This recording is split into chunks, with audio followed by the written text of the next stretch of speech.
위고비 마운저로 맞고 나서 이런 고민 한 번쯤은 해보신 적 있으시죠? 살은 분명히 잘 빠지는 것 같은데 몸에 힘이 없어서 하루 종일 피곤하고 왠지 맞기 전보다 무기력해진 것 같다고요. 이건 기분 탓이 아닙니다. 실제로 이런 약들로 살을 빼면 빠지는 몸무게의 최대 40% 정도가 지방이 아니라 우리 몸을 지탱하는 근육과 수분 같은 제지방에서 빠진다는 임상 데이터가 있거든요. 10kg을 뺐다고 했을 때 그중에 4kg은 지방이 아니라 근육이나 수분에서 빠진 거라는 거죠. 그러니까 다이어트에 성공했어도 왜 이렇게 힘이 없고 안 예뻐 보이지? 하셨던 게 당연한 거예요. 그런데 만약 우리 몸에서 불필요한 지방만 쏙쏙 빼가고 근육은 그대로 지켜주면서 심지어 근육이 오히려 늘어나는 약이 나온다면 어떨까요? 오늘 그 꿈같은 약 이야기와 함께 비만 치료 시장이 앞으로 어떻게 바뀔지 제 솔직한 예측까지 함께 말씀드려 볼게요. 아참, 구독은 하셨나요?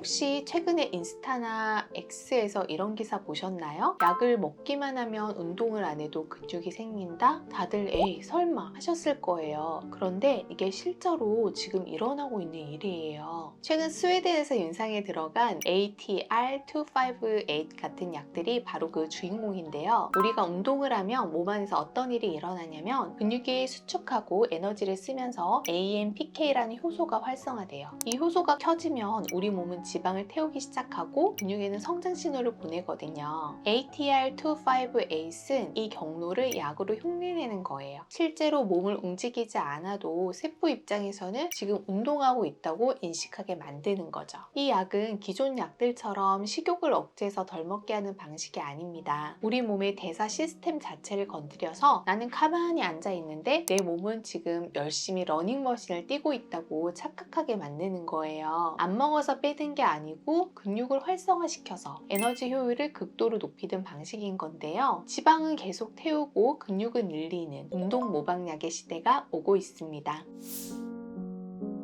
그럼 기존 약들은 어떤 방식이었는지 잠깐 짚고 넘어갈게요. 위고비나 마운자로 같은 GLP-1 계열 약들은 뇌에 있는 식욕 중추를 건드려서 배가 부르다는 신호를 오래 유지시켜주는 방식이에요. 다만 근본적으로 적게 먹도록 만드는 방식에 의존하다 보니까 지방만 빠지는 게 아니고 우리 몸의 소중한 근육도 어느 정도 같이 빠지는 현상을 피하기가 참 어려워요. 왜냐하면 우리 몸은 기본적으로 굶는 상황이 되면 에너지를 아끼려고 근육부터 분해하는 경향이 있거든요. 지방은 나중을 위해 아껴두고 근육은 아미노산으로 분해해서 쓰는 거죠. 그래서 위고비로 살을 뺐을 때 처음엔 몸무게가 줄어서 기뻤는데 점점 몸이 처져 보이고 힘이 없어진다고 느끼시는 분들이 실제로 꽤 많아요. 그래서 단순히 덜 먹어서 빼는 걸 넘어서 어떻게 하면 근육은 지키면서 우리 몸의 대사를 더 건강하게 바꿀 수 있을까 하는 고민이 시작되는 거고요. 결국 비만 치료의 패러다임이 단순히 덜 먹게 하는 거에서 몸을 움직이게 만드는 것으로 옮겨가고 있다고 보시면 됩니다.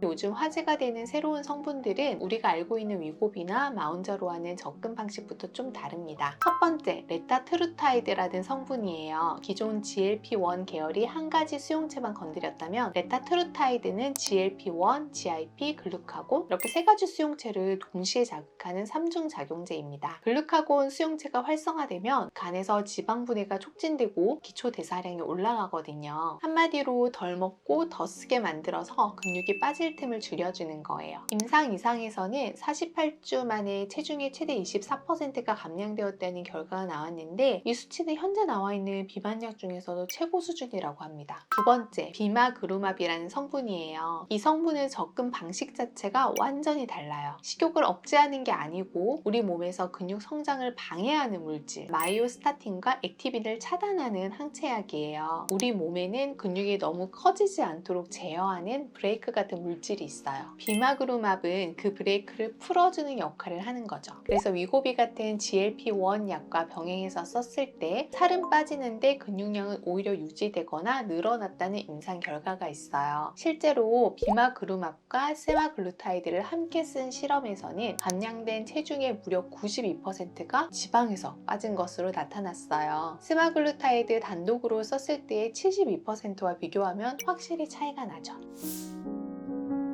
여기에 요요 현상을 막아줄 CBL514라는 물질도 아주 흥미로운데요. 기존 치료제들이 지방세포를 줄이는 방식이었다면 이건 아예 지방세포를 없애버리는 방식이에요. CBL514는 지방세포 안에서 세포 자멸사, 세포가 스스로 사멸하도록 만드는 거죠. 우리가 아는 기존의 치료제들이 지방세포의 덩치를 줄여주는 거라면 이 성분은 지방세포의 개수 자체를 줄여버리는 거예요. 사람의 지방세포 개수는 성인이 된 이후에는 거의 일정하게 유지가 돼요. 살이 찌면 지방세포의 크기가 커지는 거지 개수가 늘어나는 게 아니거든요. 근데 반대로 다이어트로 살을 빼도 지방세포의 개수는 그대로예요. 크기만 줄어드는 거라서 조금만 다시 먹어도 금방 다시 채워지는 거죠. 이게 요요가 생기는 근본적인 이유 중에 하나입니다. CBL514는 거기에 직접 개입해서 지방세포 자체를 없애버리니까 근육은 건드리지 않으면서 살이 다시 찌는 근본적인 원인 자체를 없애버리는 개념입니다. 이 성분 역시 현재도 계속 임상실험이 진행 중이고 실용화된다면 특히 국소지방, 복부나 옆구리 같은 부위에 직접 주사하는 방식으로 사용될 가능성이 높아요.